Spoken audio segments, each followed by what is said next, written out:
سلام سلام كبرات تخاتل تداوي تي في مساخم زلو حاوخم داويته اسكن لهم معلت خا جس بزح نعاكم زمت المدبا يدالكم جن بحنساب كم زوعلنا ردانا بزبل حسابي متيكم زلخو زقات من نجرن حدا خلته كانت فيديوهاتن حيزلكم متيلخو نكاتاتل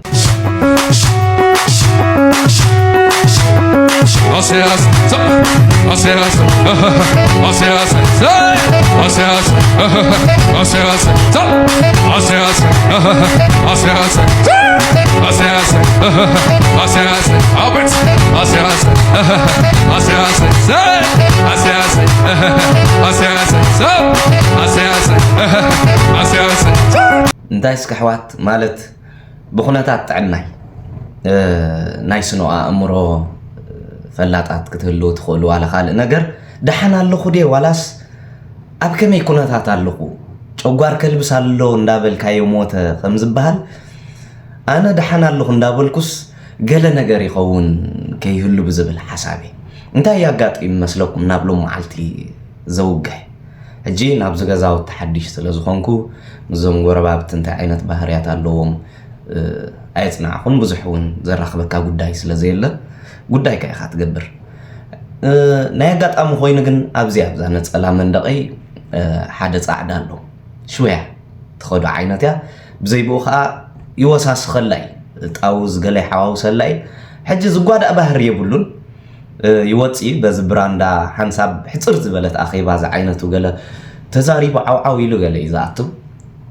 سامتايمس وصي يدرف ياتو أبليت ولا حنتير بشكاني أتريو قوم زجبر جنيش تيناي يا أمروت أجمع لاتو كال مال والفتاتون يوسخ اللاي كوينو جن أنا كدرفن زخون نجر وتي خاني اشتي تزاريبو تتعريفو قال ملخاتون تزي كوينو خال بحري سميع اللي فلتن نابلو معلت ليت زوجه ليت جن من تصورت ساعات هاي راخونا بشعو جيزي حنتي طاوله نغريات فلينا مر بز براندات وصيو زاناتنا ناتون لقاب عينتين هجوتي لون الحرده بدقه تزاريو سسمعي مالتي نابلو معلت زوج حليتي غومادي حيزوتيو ولا طويزو دينت مع صهاريمو خرداني كلن مستدقي سيو زنبركو مستبعديغي زنبرك امناي دقاس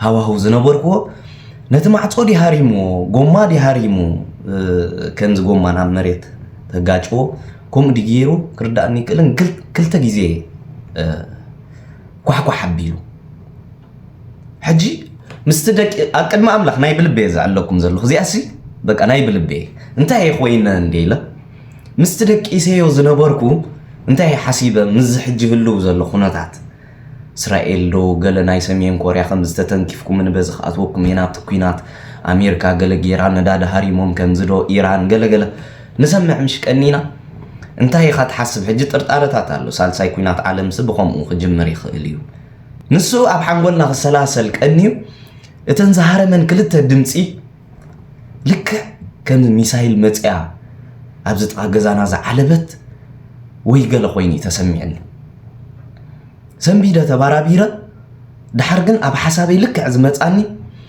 بقى كندا خا قال يدي دم مخحوس هاب زخيناتي لالا ويكا زي حسبتنا بأمريكا استسددنا بزمت يقول لي خل أبز خبابي جزايس ناس زبلت ميسايلس علي بعته اللي زبل حساب حسيبه قم نجرنا يبلبي زبل حسيبه خابو بزللوي أطبيق أخي السلاسل دك أسريت إن له تمليس دكيسة تاي زي دك سناز عينته مش كم زي رحق لهم زي واقو ويكا كبرت سبيه بالله من اللي سبدك يسوغلو تاي قال عينته يلستملي صدق إيسا حجنا بقدمنا باخم ممصاي مس حدا متعبيت تداويل ناس ان احنا ازناي نغرت عنا يكوننيل زغونه سي بقى امناي سنا امرو حمات دي قال كيتو خلوس ترى بقى ترأس عليك قال نمو حجا انا حزبي فوسيلس مصيكم عليكم اذ نغرت سناي نغرت عنا يدو تبلو ማለት كم እንዳበለት ሪያ ትጅምረካ خላ ወይቶም ዓቢድኩም ትፈልጡሙ ሕጂ ሓዊኹም ዘለኹም ወይ ከኣስ እንታዩ ማዕረኹም እዲ ስደታ ደንዚዝና ኣባይ ጥራሕ ዲ ከምኡ ዓይነት አጋጣሚታት ዘጋጥሞ ሰብስ ኣሎ ዶ እዚ ኣኽፈልጥ ደሊ ማለት ኮሬ በቃ ኮሬ ሎሚ ንጉስ ሎሚ ናብ ሎሚ ዘውግሕሲ ኮሬ ሓዲራ በቃ ኩናት መሲል ንገለስ ኣብዚ ሚሳይል ኣብዚ ጥቃ እንዳሰብ ጥቃ እንዳሰብስ ቁርብ ሕልና ናይ ሰባት ሰብ ደቂሱ ክህሉ ይኽእል ገለሲ ቁርብ ክብረት ሰብ የብሎም እንዲ ዛ ዓይነቱ ሓሳብ መፂለይ ሞ ደሓን ደለኹ ኣነስ እንታይ ኮይነ ኣለኹ ክብለኩም ደሊ ነታት ጥዕናይስ ቅድሚ ናብ ሕክምና ዲ ገለ መሃደይሲ ንስኹም ወከም ዓይነት ርእየታት የጋጥም ይበሉና ወይ ከዓ ደሓን ዘለኻ ትመስለካ ኣላ እምበር ከይዳትካላ በሉና ሓዲስ በሉን ብሓፈሻ ከምኡ ጋጢማ ኣብ ቅድሚ ኣምላኽ ናይ ብልቤ በቃ ሎም ለይትስ ከምኡ ጋጢሙ ሕጅስ ይኹር ኣለኹ ከምዚ ኩናት ገለ ዘጋጠመ መሲል ንስቲ ድምፂ ገለ ይሕርቐኒ ኣሎሞ እንታይ ደሓን ደ ዘለኹ ከምኡ ትኹሪዶ ሚሳይል ኣብ ጥቓ ገዛኹም ተዓሊቡ ወይ ገለ ሕጂ ተሲኤ መቸም ምስተባራበርኩ ተረኣኹ ካውላ ሓንቲ ካብ ስነው ወፃኢ ገለ ኣብዚ ከባቢ ዝዓለበ ሚሳይል የለ ገለ የለ ሕጅስ ኩናት ኣይኮነን ማለት እዩ ኢለ ኣቢለ ማለት እዩ ሕጅስ እዚኣስ ከተረድኡኒ ደሓን ተደኣ ዘይሃለ ወይ ገለ ዝተዓዘብኩሞ ነገር ካባይ ተደኣ ሃሊ ወይ ክጅምረካ ከለኻ ከምኡ ዝገብር ትብልዎ እንተደኣ ሃሊ ክትነግሩኒ ደልየ ኣሕዋተይ እዚኣ ግን ከም ሲሪየስ ሓዝዋ ሓሳብኩም ክፅበየ ብዝኾነ ደስቲኖ ዓርከይ ከዓ ገለ ነገር ሒዝልና መፂሎ ንቐፅል እስከ ሎማ ዓልቲ ቪድዮ ሰሪሐ ልኩም ኣብ ዩቲዩብ ኣብ 9 ሰዓት 14 ሰባት ጥራሕ ርዮማ ኮሚ ደስቲና ዓርከይ ኮሚ ወይ ፀገ መከራ ዳባል 14 ሰባት ኣብ 9 ሰዓት ተስፋ ይቆርፅን እንዴ ተስፋ ይቆርፅን ዳሓር ፌመስ ምስኮንኩ ቢፎር ኤንድ ኣፍተር ንምንፅፃር ክጥዕመና ኢለ ሕጂ እዚኣ ከም ሰነድ ክንሕዛይና እዞም ዩቲዩብ ዝሰርሑ ሰባት ግን ብጣዕሚ ፅኑዓት ማታድ ክድነቑ ዝግቡ ሃላኽ መከራ ከእምበር ከቢድ እዩ ብጣዕሚ ግን ተስፋ ዘይምቑራፅ ማለት ስኹም ከዓ እንዳኣንተኹም ሓንሽሹልና ሕጂ ብዚ ሰሙን እዚ ደስ ዝበለትኒ ቪድዮ ኣላ ናይ ሓውና ዳዊት ቲቪ ዝገርም ቪድዮ ብዛዕባ ዝሓለፈ ታሪክ ህይወቱ ከዘንቱ ሰሚዐዮሲ ህይወት ዘለዎ ኢሉ ኦሪጂናል ኦርጋኒክ ዝኾነ ቪድዮ ደስ ክትብለካ ማለት እዩ ቅድሚ ሕጂ ከምኡ ዓይነት ታሪክ ሰርሐ ይመስለንን ሕጂ ንምንታይ ፈተዮ እቲ ናቱ ፕሮግራም ክነግረኩም መጀመርያ ሕሉፍና ስለ ዘዘኻኸረና ቴንኪዩ ዴብ ነብሲ ዌልካም ደስቲና ዓርከይ ካልኣይ ናይ ምዝንታው ክእለት ኣለዎ ትወዲ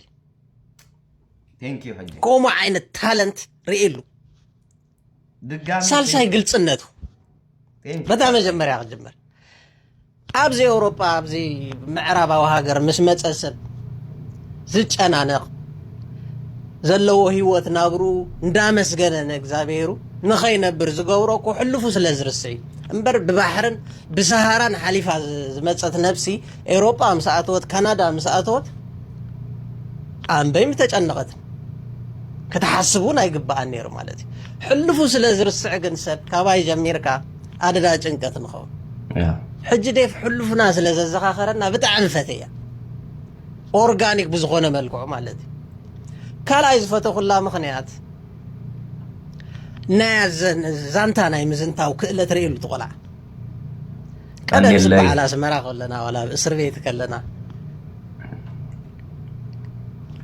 ሓንቲ መፅሓፍ ክልቴኻ ሰባት ኣንቢብካያሲ እቲ ኣቦ ሕክያ ዝበሃል ግን ትኽእለት ዘለዎ ምስ ዘንትዋ ከሉን ሓደ ኸዘንትዋ ከሉን በበይኑ ማለት እዩ ሕጂ ናይ ኣተሓኻኽያ ናይ ኣዘናትዋ ክእለት ርኢሉ ትወዲ ኪፕ ዱዊን ብራደር ንሕና ተዘይነጊርናዮ ክፈልጥ ኣይክእልን እዩ ክቕፅሎ ስለ ዝደለኹ ወይ ንገሩና ኣሕዋት ጉድለትናን ከምዚ ናይ ደስቲና ዓርከይ ከዓ ኣድናቆትኩምን ንገሩና ክንእረም ክንዓቢ መታ ሳልሳይ ግልፅነቱ ኣብዚ ግዜ ዝኮ ግልጽነት ኮይ ተሳይኑ ዘሎ ቪድዮ እንዳቀድሐ ከሎ ዘጋጥሞ ዝነበረ ነገር ዝስኢሉ በቃ ዘርጊሕዋ ኣይቆረፆን ከማ ሕጂ ካብ ምንታይ ዝመጽእ ከምዚ ዓይነት ግልጽነት ካብ ኮንፊደንስ ጣጣ ዝበሃል የብሉን ተወዲ ናይስ ዴቭ ኮንፊደንሱ ግልጽነቱ ኣብዚ ግዜ ዝኮ ሰብ ግልጽነት ሓርቢትና ጸሚእና ዘሎ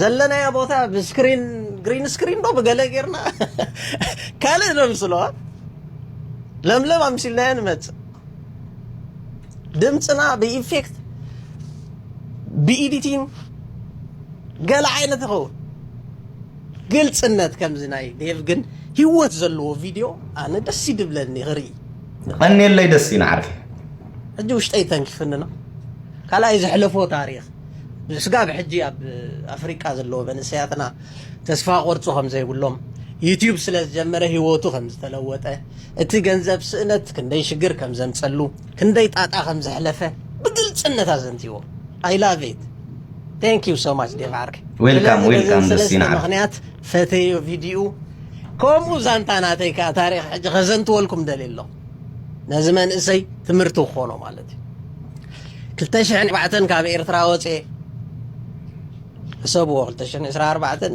22 ዓመት ቀሊል ተሞክሮ ኣይኮነን ካብውን ኢትዮጵያ ሸመልባ ሪፊውጂ ካምፕ 3 ዓመት ተቐሚጠ ካብኡ ንጁባ ንካርቱም ካብ ካርቱም ንጁባ ደስቲና ዓርቂ 2004 ክኸውን ኣሎ 2014 ወይ ገለ 2024 ድሓን ካብቲ ናይ ቁፅሪ ክስታይ ክኸውን ኣሎ ካብ ጁባ እንደገና ንካርቱም ካብ ካርቱም ሽዑን እስራኤል ብሲናይ ካብ እስራኤል ከ ንሩዋንዳ ካብ ሩዋንዳ ኡጋንዳ ካብ ኡጋንዳ ንጁባ እንደገና ቢዝነስ እስኪ ኮንዶኾን ክፍትን ኢለ ካብኡ ኻጽሊኢን ኻ ንኢትዮጵያ ካብ ኢትዮጵያ ሽዑ ንካናዳ ረይዎ ቀሊል ተሞክሮ ይኮነ ነዛት ስዋይና ሕጂ ውሕስነት ካናዳ ዶ ዋላ ጁባ ኡጋንዳ ንብል ዘለና ኩሉ ከዘንትወልኩም ንምንታይ ምክንያት ከምኡ ንብል ዘለና ነዞም ሰባት ንቃወሞም ከም ዘለና ታሪኽ ህይወተይ ግን ንስኹም ካፍታ ዩቲዩብ ሕጂ ዝርግሓ ፌስቡክ ኣይኮነን ኣተባብዑናያ ኦኪ ዶኪ ደስቲኖ ፊኖ ቲዩብ ትብል ኣላ ኣብኣትኹም ነዊሕ ታሪኽ ህይወተይ ከዘንትወልኩም እየ ናይ 9% ኤርትራዊ ዝመሳሰል ህይወት ስለ ዝኾነ ብዙሕ ክንመሃረሉ ኢና ጠዋሊ ቀስ ኢለ ሕጂ ክሰርሐ እታ ቪድዮ ምትብባዕ ኣይፈለየና ካባኹም 14 ሰባት ዝረኣኹም ለይ ግን ክብሪ ሃበልኒ ኣነ ኣለኹም ሰኦም ኣነ ኣለኹም ተስፋይ ተውርፁ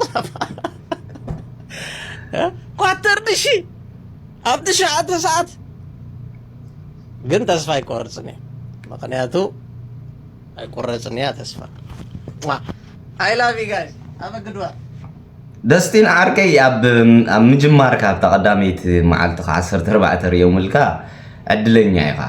ዕድለኛ ኢኻ ኣመስግነና ኣነ ካለኹ ምስቶም 14 ብዝኾነ ብዛ ደስቲኖ ፊኖ ትብል ቻነል ኬድና ድልየት ዘለዎ ሰብ ክንከታተል ይዕድመኩም ብዝኾነ ግን ደስቲኖ ዓርቀይ ታይ ክብሎ ዝደል ገና ብዙሕ ውረደይ ብፅቤካ ኣለዉ ኣብ ኢትዮጵያ ሓደ ዓርቀይ ከምኡ ዳርጋ ሓወይ እዩ ህይወትናስ ብሓንሳብ እዩ ነይሩ ሕጂ ከፊተሉ ዩቱብ በቃ ንዓይስ ክፈተለይ ገለ ምስ በለኒ ከፊተሉ ከምዛ ናይ ደስቲኖ እኳ ተስፋ ዝቆርፅ ኣይመስልኒ ግን ዝተወሰነ ግዜ ሰሪሑ መቸም ከምዛ ናይ ደስቲኖ ጋጢማቶ ገዲፍዋ ኣታ ትሰርሕ ኣለኻ ዶ ዋላ ስንታይ ገለልዮ ባግደፈና ያኽ ንዓኻ ብሰዓት ዘይጠቅም ከምዚ እንዳረኣዩልካ ንዓይ ከምዚ ክገብሩኒ ኣብ 24 ሰዓት ተዓዚበዮም ኣለኹ ነዞም ህዝቢ ገለመለ ገዲፍዋታ ጀሚርዋ ዝነበረ ሕጂ ብዙሓት ሰባት ቻነል ምኽፋት ዝቐለለ ነገር ይኸፍቱ እዮም ዝተወሰነ ግዜ መደባት የቕርቡ እዮም ድሓር ግን ተስፋ ይቆርፁ እዮም ምክንያቱ ተራ ነገር ኣይኮነን ብዙሕ መስገደል እዩ ዝሓልፈካ ብዛዕባ ፐርሰናል ኣብ ሂወትካ ዝፈልጠካን ዘይፈልጠካን በዴኻ ብሓፍትኻ ክትፅረፍ ኢኻ ብነብስኻ ክትፅረፍ ኢኻ ብኩሉ እንተ ደኣ ግዜን ዕድልን ረኺቦም እውን ኣብዚ ፐርሰናል ብኣካል እውን ኣታክ ክገብረካ ዝደሊ ሰብ ኣሎ ሰው ተዛራቢ ትግርኛ ዝበሃል ሕብረተሰብ ብጣዕሚ ሓደገኛ ስለ ዝኾነ ብዙሕ መስዋዕትታት እዩ ዝሓተካ ማለት እዩ ስለዚ ደስቲኖ ከዓ ብዙሕ መስዋዕቲ ክፅበየካ እዩ ብሕጂ ጥራሕ ንድሕሪ ዘይምባል ብዝኾነ ከይኖ ሓልኩም ኣብኡ ኣነ ቀዳማይ ተኸታተል ኣለኹ ኣብ ኔክስት ዝዝርጋሓ ቪድዮ ከዓ 24 እንዳበለት ትኸይድ 50 60 እንዳበለት ከምኡ እንዳበልካ ኣብ መስመር ክትኣቱ ኢኻ ተስፋ ጥራሕ ኣይትቑረፅ ክብል ፈቱ እስከ ንቐፅል ብዛዕባ ሃፍትን ድኽነትን ዝምልከት ከዓ ሓደ ሓውና ገለ ነገር ክብል ሒዝልና መፅኢ ኣሎ ንስማዓዮ ኣብዚ ሕብረተሰብና ንድኽነት ኳሒሉ ዘቕርብ ብዙሕ ምስላታት ኣሎ ስለምንታይ እዩ ብዛዕባ ድኽነት ጥራይ ዝዝረብ ስለምንታይ ብዛዕባ ሃብቲ ዘይዛረብ ተዳኢልካ መልሲ ኢኻ ትሰነዱ ሕጂ ንኣብነት ካብ ሃብታም ዝፀድቕ ገመል ብዓይኒ መርፍእ ክትሓልፍ ይቐልል ገለ ዝብል ዘረባ የምፅልካ ኦኬ ባይብሊካል እዩ ገለ ግን በቃ ነቲ ድኽነት ዝኳሓል ነገራት ጥራይ ዝመፅእ ኣብ ግዜ ሽግር ጥሜት መከራ ኩናት እቲ ህዝቢ ብጣዕሚ ሶሊዳሪቲ ዘርእየካ ሶሊዳሪቲ መፅያላ ሕጂ ካላስ ከም ዘለና ክንምዕብልና ሓልፈልና ይትብል ሽሮ ሓልፈልካ ምስ ጀመረ ስርቂ ቅትለት ምትሕስሳት ነቲ ካልእ ሰብ ከም ዘይሰርሕ ምግባር ይመፅእ ኩሉ ግዜ ክርህወና ብዝጀመረ እቲ ሰይቅናትና ዝመፅእ ኣብ ግዜ ድኽነት ሽግር መከራ እስኪና እናተባሃልና እዚኣና ገለ ዓይነት ሶሊዳሪቲ ኢና ንርኢ ስለምንታይ ከምኡ ኮይኑ ክርዳእና ኣይክእልን እዩ ድሓር ብዛዕባ ሃብቲ ገንዘብ ተተዛሪብካ ጥዕና ሃብቲ እንድዩ ገለ ኢሉ ይዛረበካ ከመይ ኢልካ ኢኻ ሓደ ብገንዘብ ዝግዛእ ነገርን ብገንዘብ ዘይግዛእ ነገርን ከተወዳድሮ ንኣብነት ኣብ ኤርትራስ ኣዝዩ ፅሩይ ኣየር ኣሎ ብጣዕሚ ሃብታማት ኢኻ ዲኻ ክትብል ኢንዳስትሪ ስለዘይብልካ ስለዘይተበከለ መካይን ስለዘይብልካ ስለዘይተበከለ በቃ ሃብታማት ኢና ዲኻ ከብለካ ሕጂ ብዙሕ ነገራት ኣሎ ነቲ ናትና ድኽነት ከም ምስተማቆሮ ከም ኖርማል ሰኣን ኣፍሉጦና ሰኣን ሃርድ ወርክ ፅዒርካ ምብላዕ ሰኣን ኣተሓሳስባና ደኺና ከም ዘለና ምቕባል ኣቢናሲ ናብ ምንታይ ንኸይድ ነቲ ናትና ድኽነት ምኩሕሓል ድሕሪኡ ከዓ ቪክቲም ሜንታሊቲ ኣለና እሱ ከዓ ከም ዝተዝኸውን ነይሩ ኮብ ንእሽተዮ ኮብ ዓድና ከለኹ ናይ ትምህርቲ ዕድል ተዝረክብ ነይረ ሕጂ ሰሪሐ ሃብቶም ኩን ነይረ ወይ ገለ ገለ ዳስ ናት ሃው ኢት ወርክስ ኩሉ ግዜ ታዘለኻዮ መዓልቲ እንታይ ክትገብር ትኽእል እዩ ኣብ ሂወት ካልኦት ከምፅልካ ዝኽእል አንፎርቹኔትሊ ኣብ ናትና ናይ ኢኮኖሚክ ፕላን ድዩ ኣካይዳ ድዩ ገንዘብ ረኺብና ፋሕ ነብሎ ድኽነት ምስ ሓዘና ከዓ ምስቶም ድኻታት ተኣካኺብና ኣምላኽ ኣሎ እናበልና ንነብር ዝረኸብና ይኹን ቁጥብ ኣይንሓስብን ኢና ሽዑ ከዓ ኣብቲ ንነብረሉ ድኽነት ክንደኻኡ ንወፅእ ንሓስብ እንዳኳሓሓልና ኣብኡ ኣብቲ ድኽነት ማሚቑና ንነብር ማለት እዩ ሕጂ ብዛ ዓርክና ዝብላ ዘሎ ክልተ ነገር እንዲኻ ትዕዘብ ብዛዕባ ዝድኽነትን ሃብትን ዝብል መቸም ብዙሕ ከም መደብ ወይ ከም ኣዛራብ ርእስቲ ክተምፅኦ ኣይግባእኒ ከምኡ ክነቕርቦስ ኣይግባእኒ ግን ከም ማዕለል ክኾነና ጥዕና ዶ ጥዕና ከለንስ እንታይ ሃብቲ እንታይ ዘገድስ ኣለዎ ወይ ከዓ ትዛዕበየ ሃብትስ ጥዕና እዩ ዝብለካ ሰብ ኣሎ ካልእ ብዛዕባ ሃብታም ደይፀድቕ ዋላስ ድኻ ዝብልካ ኣሎ ሕጂ መጀመርታ ጥዕና ሃሊካ ማለት ጥዑይ ኮንካ ማለት እምበር ሃብታም ኮንካ ማለት ኣይኮነን ኪድ ኣብ ዝኾነ ቤት መግቢ ዝኾነ መግቢ ኣዝዝ ኣነ ጥዕና ስለ ዘለና ሃብታም እየ እሞ ጥዕና ክኽፍለኩም ወይ ጥዑየ ኣነ ገለበሎም እታ ዘላትካ ጥዕና ጉዲሎም ክሰዱ ጥዕና ዘይብልካ ገይሮምስ ክመልሱኻ እዮም ስለዚ ገንዘብ ዝውክሎ ነገር ኣሎ ጥዕና ዝውክሎ ነገር ካሎ ነናቱ ብልጫታት ኣለዎ ጥዕና ጥራሕ ስለ ዘለካስ ሃብታም ኮንካ ገለ ማለት ኣይኮነን ካልእ እዚ ሃብታም ካብ ዝፀድቕ ገመል ብዓይኒ መርፍእ ክሓልፍ ይቐልል ኣነ ምስ ባይብል ክበኣስ ኣይደልን ግን ድኻ እውን ካብ ሓጢኣትስ ድሕራ ይበለን ዓዲ ይወዓለን ንሓደ ኣብ ኣፍ ሞት ዘሎ ሰብ ዝተዋፅአ ገንዘብ ዝሰርቕ እኮ ድኻ እዩ ስለዘይብሉ ሃብታም ከምኡ ክገብር ኣይረኣና ኣብ ቦርሳ ናይ ሓደ ናይ ካንሰር ዝሓመመ ሰብ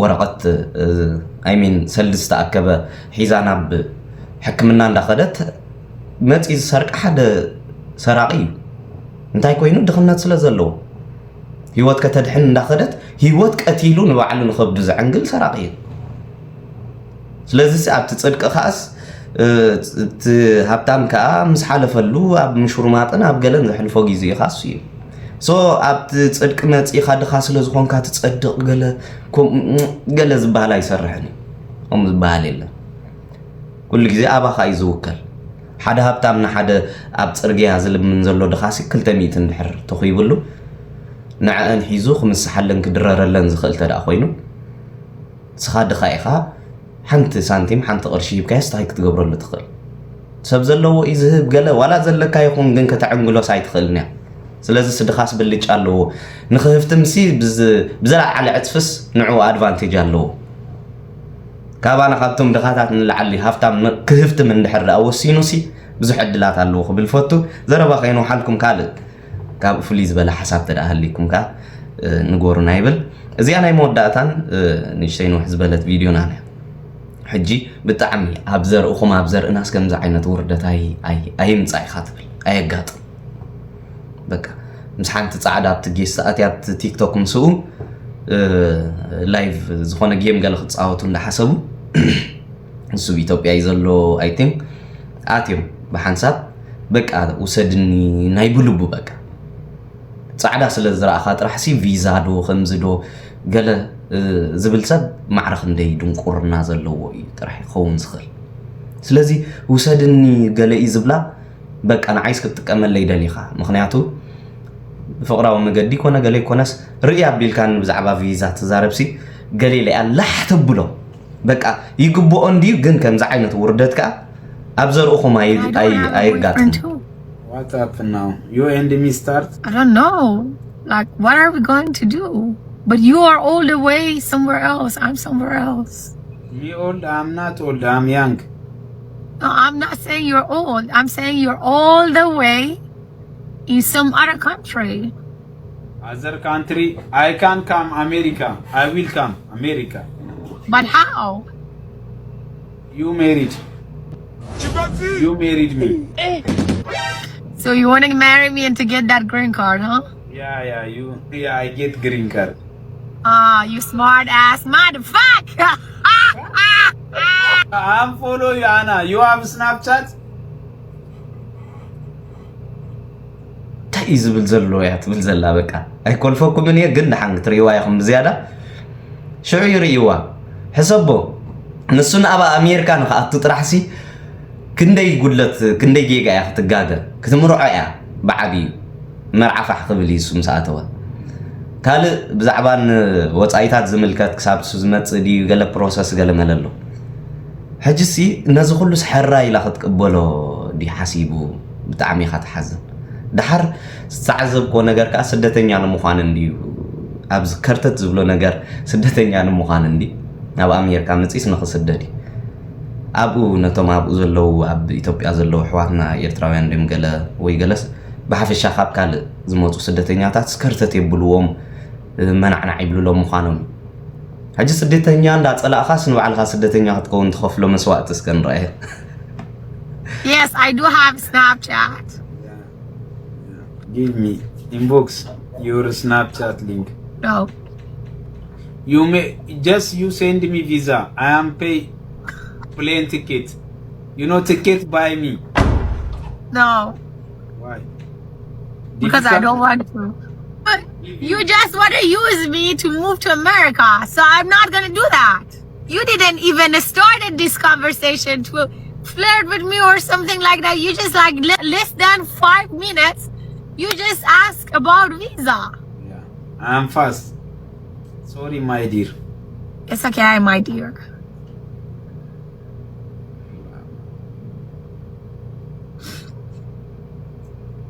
ከደንግጽ አይፈትናለሁ Beautiful. What you eat? What you eat? ኣይኮነን ጓልኪን ጋስ ወዲ ኮይንካ ይሓርቀካት ንኸርግፅ ኣዝ ፍትኖ ዘሎ መገድሲ I want you only, not visa. Just I want you. Can you come Dubai? Can you come Dubai? Can you visit Dubai? No. I can't trust you no more. You broke the trust. Okay. I want translator. What? I can't speak good English. It's okay. It's okay. Don't worry. You're stressing yourself too much. You're not gonna get a visa. Okay. I get visa? Yes. Promise. Promise. Really? Really. God promise this is real love. So what I want you to do to prove me that you do really love me, Yes, I'm real love. I want you to do 50 squats for me. Oh, yes, okay. 1, come on, go 2, 5, go 6, 7, 8, 9, 10, 11, 12, 13, 14, go 15, 18, 20, go 24, 27, 29, 30, 35, 40, 2 more, 50. Whoa. نعرف الانسسا. Now I want you to do push-ups for me. 50 push-ups. هو يكون أكيد. No rest. No rest. ريست زبالة. 19. Wow, yeah, go 10 more. Who say? Now you go to jumping jacks. Why? Go. You want the visa or not? Go. I want. نطر. You promise. I promise. Don't promise. If you promise, keep your promise. ቃል يا جلز عين. Let's go. Come on. 100. 1, 5, 6, 7.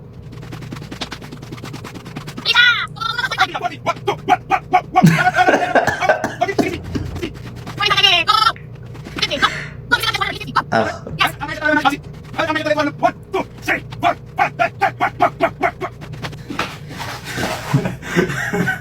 Go. You got 30 more. Go. تعال تشكلني هذا 30 more. Go. What? 30 more. Go. Finish. 30. Go.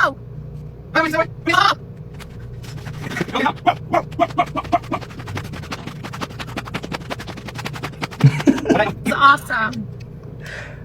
عوض نفيزا Now كويس go to the غلو. corner, one of your legs up for 1 minute. Go. Yes, sir. 1 minute left. 7 minutes.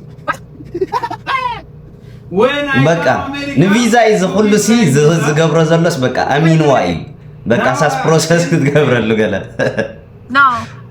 30 seconds left. when a visa? We America visa. Yeah, you're gonna get that American visa. American visa and pay the September American visa. Okay, come over here.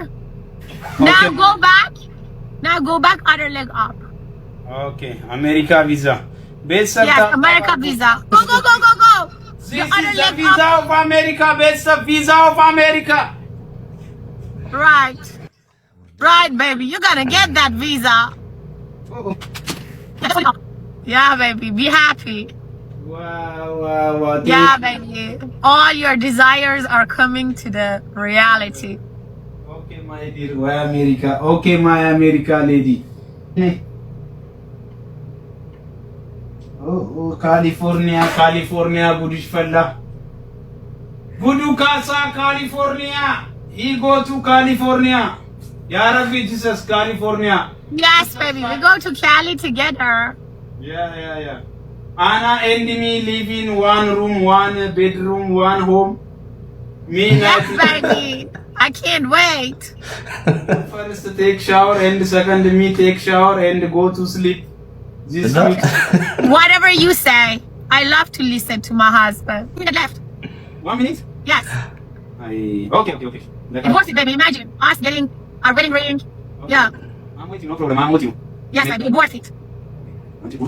Okay. When America? Oh, America. American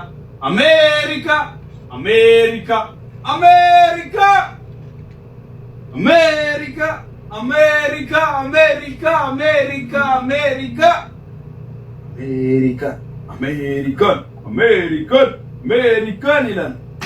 ተናዓራ እንስሳ Damn, keep working so hard for that America. America. ንዓና بعفشة أنا تبلحي هاي تلاقون جانا خال كرس وحط أخت بلينيرك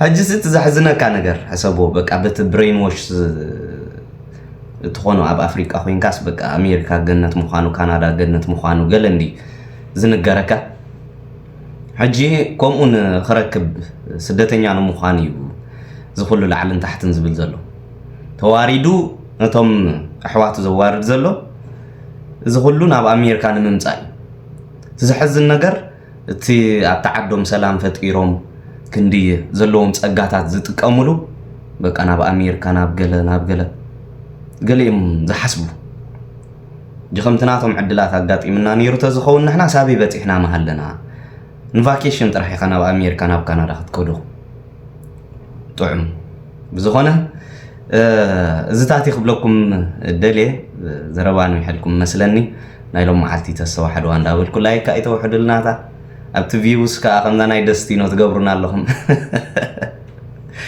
دان تسفاي قرصني بزخونه زيات مسل نايلوم معلت مدبنا اب قصالي بخالي فيديو خنراخبينا صاب شعوغن بسناي